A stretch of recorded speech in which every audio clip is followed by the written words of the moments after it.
दोवल साहब ने एक स्टेटमेंट जारी की है that is directly not about Pakistan but indirectly about Pakistan. वो उन्होंने स्टेटमेंट जारी की है कि हमें दुश्मन को दुश्मन की बैटल ग्राउंड पे हराना है, तब जाके अमन होगा। ये कितना बड़ा चैलेंज होगा। में इंडिया और चाइना के बॉर्डर पर बड़ी डेवलपमेंट देखने को मिली है। इंडिया और चाइना ने एलएसी से अपनी अपनी सेना अपनी अपनी फौज को पीछे हटा लिया है। और जयशंकर ने कहा है कि मोदी और शी जिनपिंग की मुलाकात तभी हुई है जब डिसएंगेजमेंट हुई है। हमने वो हालात पैदा किए कि मुलाकात तब होगी जब ऐसे होगा। सो वो कह रहे हैं कि मिलिट्री डिप्लोमेसी ने भी काम किया और डिप्लोमेट्स ने भी काम किया। अचानक ऐसे भी नहीं हुआ, क्योंकि 4 साल से इस पे एफर्ट चल रहे थे। चाइना ने तो अपने 5 फौजी कैंप्स वहां से रिमूव कर दिए हैं और मजीद फौजी कैंप्स को वहां से हटाया जा रहा है। देखिए, ये बहुत बड़ी डेवलपमेंट है। इंडियंस अपनी स्टेटमेंट्स जारी कर रहे हैं, धड़ाधड़ बोल रहे हैं, अपना मौक़िफ़ दे रहे हैं, और हमारे जो लोग हैं, या तो ये बिल्कुल ही ये बहुत बड़ा डिप्लोमेटिक सक्सेस है, बहुत बड़ा मिलिट्री सक्सेस भी है, because diplomacy cannot be successful without the military, right. चीन हमारी बात क्यों मानेगा? चीन इसलिए मानेगा, उसको पता है कि जब भारत बात करता है तो पीछे 12 लाख की फौज खड़ी है। नमस्कार, जय हिंद, वंदे मातरम। दोस्तों, राज हिंदुस्तान में आपका स्वागत है। दोस्तों, अभी एनएसए अजीत डोभाल के बयान से पाकिस्तान को बड़ा झटका लगा। जी हां दोस्तों, आपको बता दें कि एनएसए डोभाल ने पाकिस्तान को इनडायरेक्टली धमकी देते हुए कहा है कि हमें दुश्मन को दुश्मन के बैटल ग्राउंड में जाकर हराना होगा, तभी शांति आएगी। दोस्तों, इस बयान के सामने आने के बाद पाकिस्तान को गहरा सदमा लगा है। तो वहीं दोस्तों, एलएसी पर चीन ने पीछे हटना शुरू कर दिया है, अपनी सेना को विड्रॉल कर लिया है। ब्रिक्स में मोदी और शी जिनपिंग की मुलाकात का असर अब दिखना शुरू हो गया है। यह देखकर पाकिस्तान की जनता कहती हुई नजर आ रही है कि अगर चीन और भारत के बीच समझौता हो सकता है तो पाकिस्तान भारत के साथ अपने कश्मीर का मुद्दा क्यों नहीं सुलझा लेता। दोस्तों, एलएसी पर भारत और चीन की सेना पीछे हटते ही पाकिस्तान अपने ही मुल्क में घिरता हुआ नजर आ रहा है। तो दोस्तों, चलते हैं और देखते हैं कि पाकिस्तानी मीडिया का इस पर क्या कहना है। इम्पोर्टेंट स्टेटमेंट्स आ रही हैं भारत से, जहां भारत के NSA national security adviser Ajit Doval sahab, जिनके बारे में आपको पता है मैं अक्सर ये कहता रहा हूँ कि he is basically eyes and years of prime minister Modi. वो बंदा है जो सोचता है, प्लान करता है नेशनल सिक्योरिटी डोमेन में, और पर्टिकुलरली ये जो अमेरिका और कनाडा के साथ इनके जो मसले बने हैं उसमें वो कह रहे हैं जी अमित शाह ने ये कहा है। Amit Shah might have said that, लेकिन the man who is behind all this thing is मेरी असेसमेंट में दोवल साहब है। दोवल साहब ने एक स्टेटमेंट जारी की है that is directly not about Pakistan but indirectly about Pakistan. वो उन्होंने स्टेटमेंट जारी की है कि हमें दुश्मन को दुश्मन की बैटल ग्राउंड पे हराना है। हमें दुश्मन को दुश्मन की बैटल ग्राउंड पे हराना है, तब जाके अमन होगा। तब जाके अमन हमारी कंडीशन पे होगा। फॉर एग्जाम्पल, इसमें इंडिया के लिए जो एनिमी है वो कौन है, इसको डायसेक्ट कर लेना। क्या इंडिया चाइना के अंदर घुस सकता है? बीजिंग में जा सकता है, शंघाई में जा सकता है? एंड देन आप किस तरह की बैटल पिक करेंगे? With China they have to pick a battle which is expensive, which is protracted, which is out of control as well। कि चाइना के साथ तो अभी इंडिया मेरी असेसमेंट में बैटल के लिए तैयार ही नहीं है, बिकॉज अभी तो चाइनीज अपनी डिटेरेंस एस्टैब्लिश कर रहे हैं। दे आर गैदरिंग, जो डॉक्टर जयशंकर ने रिसेंटली कहा था कि हम अपने से बड़े दुश्मन के साथ, अपने से बड़े मुल्क के साथ एक अननेसेसरी बैटल क्यों, why should we pick an unnecessary battle with China? So it means the only country where NSA Doval sahab जो हैं, वो जिसके he's talking about पाकिस्तान। तो पाकिस्तान की बात कर रहे हैं। एंड पाकिस्तान में जब वो बात करेंगे दोवल साहब, तो वो किस चीज़ को मेंशन करेंगे? आई थिंक वो कल कोई जिसे कहते हैं ना, किसी बुक लॉन्च पे खिताब कर रहे थे, और मेरा ख्याल है वो क्या नाम है हमारे वो जो जन साहब हैं, उनकी बुक थी वो, और उस पे बात कर रहे थे, और वो ये चीज़ जो कहते हैं कि हमें दुश्मन की बैटल ग्राउंड में जाना चाहिए, दुश्मन की टर्फ पे जाके खेलना है, ठीक है? तब अमन होगा। अब वो बात कर रहे हैं, ज़ाहिर बात है, वो अफ़गानिस्तान की तो नहीं बात कर रहे, वो मालदीव्स की बात तो नहीं कर रहे। पिछले 77 सालों से इंडिया पाकिस्तान के मसले हैं ना, सो वो पाकिस्तान की बात कर रहे हैं। मिसाल के तौर पे कि जो रिसेंटली यहाँ पे हमले हुए जिसमें आपको याद होगा कि फॉर्मर जो कश्मीरी मुजाहिदीन थे, जिन्होंने जहाद कश्मीर में हिस्सा लिया, उनको टारगेट किया गया। फिर क्या नाम था उसका यार, वो जो लश्कर तैयबा का है, उसके चीफ के घर के बाहर जो धमाका हुआ, whose is interest is it to target Hafiz Saeed? There is a question ना, for any target there must be someone who is a beneficiary. उसका कौन beneficiary हो सकता है? चाइना तो beneficiary नहीं है, ना मालदीव्स beneficiary है, ना अफगानिस्तान beneficiary है।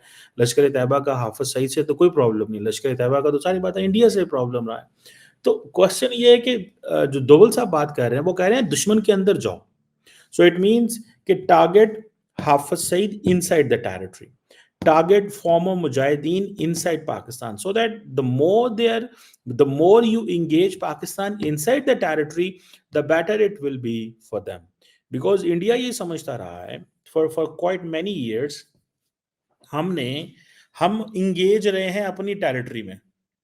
इंडिया ये कहता है कि कश्मीर में जो इंडिया इंगेज रहा है पाकिस्तान से लड़ाई में, या पाकिस्तान ने इंडिया को कश्मीर में इंगेज रखा दोनों मुल्कों के हवाले से, ठीक है। तो उन्होंने क्या किया कि वो कहते हैं कि हमें पाकिस्तान ने इंगेज रखा है for long period of time, now is our time that we need to keep Pakistan engage on its territory. इसके ऊपर वो आजकल काम कर रहे हैं। ये है बेसिकली वो माइंडसेट जिसके ऊपर इंडियन गवर्नमेंट इस पे काम कर रही है। और जयशंकर साहब भी यही कह रहे हैं कि आज हम, this is what is said basically, ठीक है ना जी। ये उन्होंने कहा, जयशंकर ने आज कहीं पे बात कर रहे थे कि 2020 से situation was not going good, negotiation Chinese के साथ चल रही थी, ठीक है जी। अब ये जो डेस्पैंग एंड डैमचौक है वहाँ पे अंडरस्टैंडिंग हो गई है, पेट्रोलिंग शुरू हो जाएगी। और जयशंकर ने कहा है कि मोदी और शी जिनपिंग की मुलाकात तभी हुई है जब डिसएंगेजमेंट हुई है। हमने वो हालात पैदा किए कि मुलाकात तब होगी जब ऐसे होगा। सो वो कह रहे हैं कि मिलिट्री डिप्लोमेसी ने भी काम किया और डिप्लोमेट्स ने भी काम किया। सो इंडिया जो है, मैं एक बात बताऊं आपको, the level of clarity and foreign policy which and the way doctor Jaishankar speaks, मुझे ये बात बड़ी अच्छी लगती है कि at least a person is speaking. हमारी लीडर, हमारा फॉरेन मिनिस्टर तो बोलते ही नहीं है यार, हमारा फॉरेन ऑफिस तो बोलते ही नहीं है। हमारी फॉरेन ऑफिस की स्पोक्स पर्सन साहबा जो है, she is a nice gentle lady, very active, very professional, but obviously she just gives the routine weekly statements, जिस तरह वहां पे वो जयसवाल साहब दे देते हैं। उनकी स्टेटमेंट्स की मुझे थोड़ी प्रोवोकेशन नजर आता है, थोड़ी असर्टिवनेस नजर आती है। हमारी स्टेटमेंट तो वो भी नजर नहीं आती, साढ़ा दे ही होता है, ओला ओला बोल छोड़ो बस।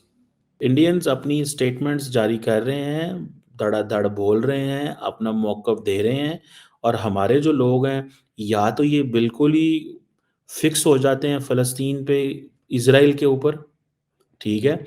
मुझे लगता है Pakistani leadership should open up the debate. इनको डिबेट को थोड़ा खोलना चाहिए। You know what I believe, Pakistani leadership को डिबेट को थोड़ा खोलना चाहिए, ठीक है। हमने डिबेट को कंट्रोल करके रखा हुआ, बंद, नहीं ऐसा नहीं बोलना।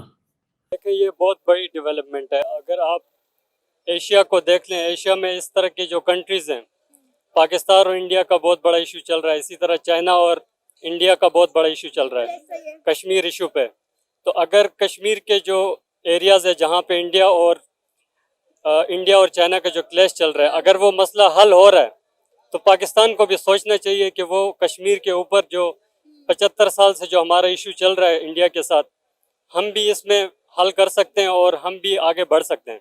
क्योंकि अगर आप देखें पाकिस्तान की जितनी भी अप्रोच रही है वो इंडिया सेंट्रिक रही है।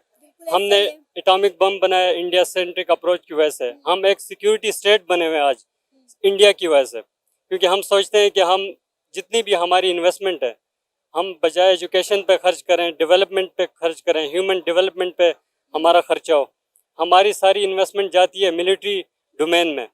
तो हमें सोचना चाहिए कि हम मतलब फ्यूचर में हम किस तरफ लेके चलें इस मुल्क में। सही। सर अभी आपने बात की कश्मीर की, आपको पता है हम 78 ईयर से एक ही चूरन बेच रहे हैं, रोटी कपड़ा और मकान, कश्मीर बनेगा पाकिस्तान। आपको पता है कश्मीर की तरफ से फारूक अब्दुल्ला साहब ने एक बहुत बड़ा पैगाम दिया पाकिस्तान को। उन्होंने ये बात की है कि खुदारा कश्मीर को कश्मीर के हाल पे छोड़ दें, हमें तरक्की करने दें, हमें सुकून से रहने दें। अगर कश्मीर ने पाकिस्तान बनना होता तो 78 ईयर्स में बन गया होता। अगर 78 ईयर्स में कश्मीर पाकिस्तान नहीं बना तो अब भी नहीं बनेगा। हमें हमारे हाल पे छोड़ दें और पाकिस्तान के बारे में सोचें। बिल्कुल, ये एक हकीकत है। आप अपने मुल्क में देखें, गुर्बत अपनी इंतहा को है, बिल्कुल ऐसे ठीक है। इदारे अपनी पोजीशंस पे काम नहीं कर रहे, कॉन्स्टिट्यूशन से बाहर रोल प्ले अदा कर रहे हैं। हमारे मुल्क में मीडिया सेंसरशिप है और इलेक्शन रिग्ड हैं, जुडिशरी कंप्रोमाइज्ड है, जुडिशरी पे इंतहा प्रेशर है। तो इस सिस्टम में, ऐसे सिस्टम में आप कश्मीर के लोगों को कह रहे हैं कि पाकिस्तान की तरफ आएँ, तो वो भी सोचते होंगे कि पता नहीं ये किस किस्म की ऑफ़र है। कश्मीर को बिल्कुल अपने हाल पे, जो लोगों का जो वो चाहते हैं, मतलब कश्मीर अगर इंडिया की तरफ जाना चाहता है तो वो लोगों का फैसला होगा। ये स्टेट की जो पॉलिसीज़ हैं, जो ज़बरदस्ती लोगों के अगेंस्ट, जो लोगों की विल नहीं है उसके अगेंस्ट एक प्रोपेगेंडा चला के इस तरह चीज़ें करने से बेहतर है कि कश्मीर के जो लोग हैं, जो यूएन ने प्लेबिसाइट का कहा है, उसके मुताबिक इसका फैसला होना चाहिए। सर आप देखिए ना कि लद्दाख की वजह से चाइना और इंडिया के दरमियान भी जो आपको पता है कि इश्यूज पाए जा रहे थे, लेकिन उसके बावजूद भी आज तक दोनों मुल्कों के दरमियान जो है ट्रेड नहीं रुकी।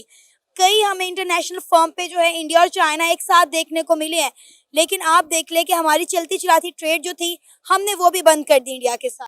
तो दोस्तों आपने देखा कि एक तरफ अजीत डोभाल का बयान तो दूसरी तरफ चीन की सेना का पीछे हटना देखकर पाकिस्तान को मिर्ची लगी है।